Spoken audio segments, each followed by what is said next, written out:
Nous sommes le vendredi 13. Rien qu'en prononçant ces 2 mots, on sent tout de suite, qu'ils ne sont pas neutres et que certains réagissent immédiatement. Oui, en ce moment-là, je viens de dire vendredi 13, eh bien certains d'entre vous sourient et d'autres, se crispent légèrement. Pourtant, objectivement, le vendredi 13, ce n'est qu'une date sur le calendrier, une date comme une autre. Alors pourquoi continue-t-elle à provoquer autant de réactions? Eh bien, le nombre 13 dérange depuis longtemps. Dans de nombreuses traditions, le chiffre 12 représente l'équilibre. Nous avons 12 mois dans l'année, 12 signes astrologiques, 12 apôtres dans la tradition chrétienne. Lorsque le 13 arrive, il semble rompre cette harmonie symbolique. Il tombe un peu comme un cheveu sur la soupe et il devient le chiffre en trop, celui qui perturbe l'ordre. Dans le récit biblique, ils étaient 13 à table lors de la scène, et le lendemain, malheur, Jésus est crucifié. Ce rapprochement a marqué les esprits. Plus tard, le vendredi 13 octobre 1307, le roi de France ordonne l'arrestation des Templiers.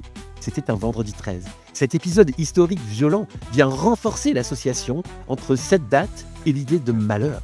Mais ce qui est fascinant, c'est que la superstition du vendredi 13 s'est surtout répandue à l'époque moderne. Elle ne descend pas directement du Moyen Âge, comme on l'imagine souvent. Elle s'est construite, amplifiée, racontée, et le cinéma n'a rien arrangé parce que, à partir des années 80, la série de films Vendredi 13 installe dans l'imaginaire collectif l'idée qu'il se passe forcément quelque chose de terrible ce jour-là. Même ceux qui n'y croient pas ont été exposés à cette ambiance. L'image s'imprime, la peur devient un décor familier. Nous sommes alors face à un phénomène intéressant. Le vendredi 13 fonctionne comme une légende urbaine. Une légende urbaine n'est pas forcément un mensonge total, c'est un récit collectif qui circule, qui se transforme, qui se nourrit de détails, d'émotions, de culture populaire. Le vendredi 13 n'est pas dangereux en soi, mais il est chargé d'histoires, de films, de récits transmis de génération en génération, et plus on en parle, plus il existe symboliquement. En France et partout dans le monde, certains évitent de voyager ce jour-là. D'autres, à l'inverse, vont jouer davantage au loto parce qu'ils le considèrent comme un jour de chance.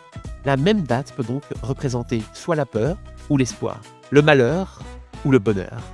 La psychologie nous explique pourquoi d'ailleurs. Si vous pensez qu'un jour porte malheur, eh bien vous remarquerez davantage les petits incidents qui surviennent ce jour-là.